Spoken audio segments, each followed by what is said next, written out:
watching France 24 and it's time now for the International Press Review with Marion Henbest. Good morning, Marion. Good morning.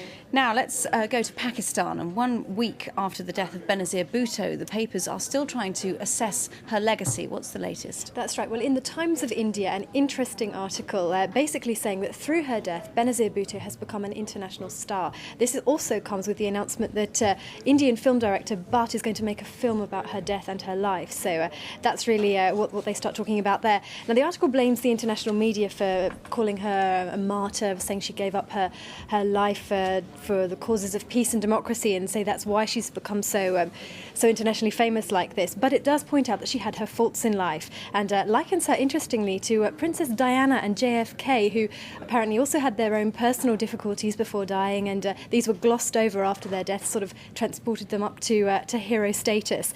But paradoxically, apparently, it's the fact that there was an attempt to cover up Benazir Bhutto's assassination which really gave her this status in the first place.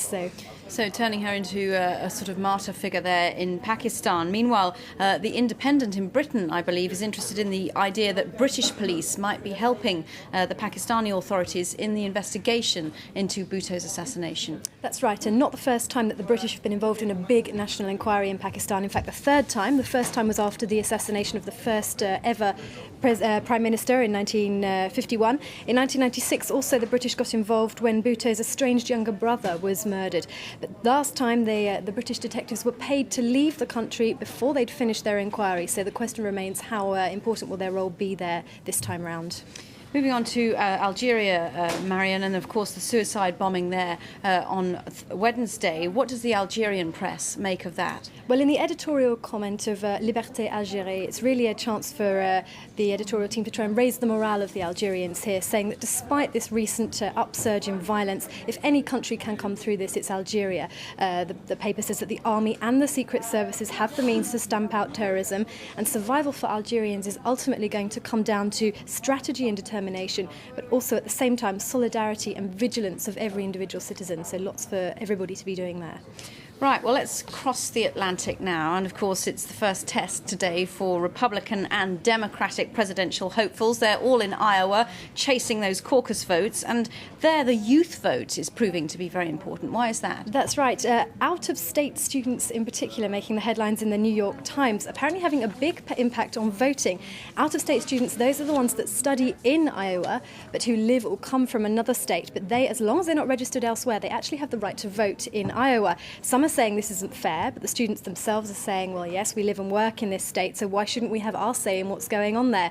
Universities and colleges are opening up their accommodation and their gyms, so students are coming back from their Christmas holidays specifically to get involved in the voting there. But no tips yet about who they'll be voting for. It's going to be a close one in any case. And finally, Marion, rather extraordinary experiment by L'Equipe. They're attempting to predict the entire sporting news for the year already. And quelle surprise, it's going to be a good year for French sport. Yes, a bit of a French dream here, I think, but I'll show you specifically this page. Basically, the team at L'Equipe have printed out the front pages of the papers they'd like to see throughout the year, including this one, which is the French rugby team humiliating the English in a 46-3 Six Nations clash. Yeah, dream on. Surprise, surprise, it's football, swimming, cycling. They win in everything this year, apparently. Well, thank you very much indeed. L'Equipe will hold you to that, perhaps, but thank you very much also to Marion Henbest for that review of the international press. Thanks a lot.